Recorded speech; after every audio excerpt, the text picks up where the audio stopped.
Nous sommes aux vœux des élus à Saint-Quentin en Yvelines et je suis avec Thierry Michel. Alors Thierry Michel, vous êtes vice-président délégué aux finances et aux ressources humaines. Alors on ne comprend pas toujours justement le rôle d'un vice-président délégué aux finances et aux ressources humaines. Donc quels sont vos rôles tout au long de l'année? Alors le rôle il est coupé en deux.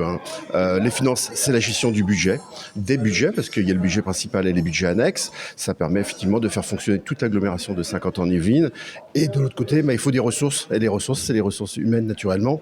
Donc là, c'est tous les collaborateurs qui vont être à disposition du grand public, soit dans des médiathèques ou autres services, ou tous les services, bien sûr, d'urbanisme, de gestion, il y a des finances, voilà. Donc ça sert à ça, un élu aux ressources humaines et aux ressources stratégiques, parce que c'est comme ça qu'on parle, ressources stratégiques. On parle de finances et justement en 2023, donc beaucoup de maires justement se sont plaints face à la baisse des dotations de l'État. De votre côté, est-ce que vous pouvez venir en soutien, alors pas par rapport à cette baisse, mais à des communes qui mettent des projets en place justement? Oui, alors l'agglomération vient en soutien de trois manières.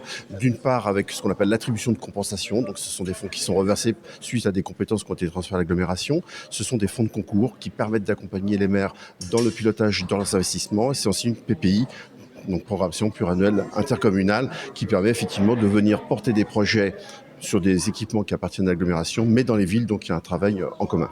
Est-ce qu'il y a des projets justement pour cette année 2024? Je pense notamment aux Jeux Olympiques et Paralympiques 2024 qui vont être centrales à Saint-Quentin-en-Yvelines. Est-ce qu'il y a des projets comme celui-ci ou même d'autres projets qui seront financés? Il y a d'autres projets qui démarrent. Je commencerai par le commissariat du futur, dont les travaux sont commencés. Je parlerai aussi à Montigny de l'hypercentre. Nous avons la RN10, donc qui sont vraiment des gros projets.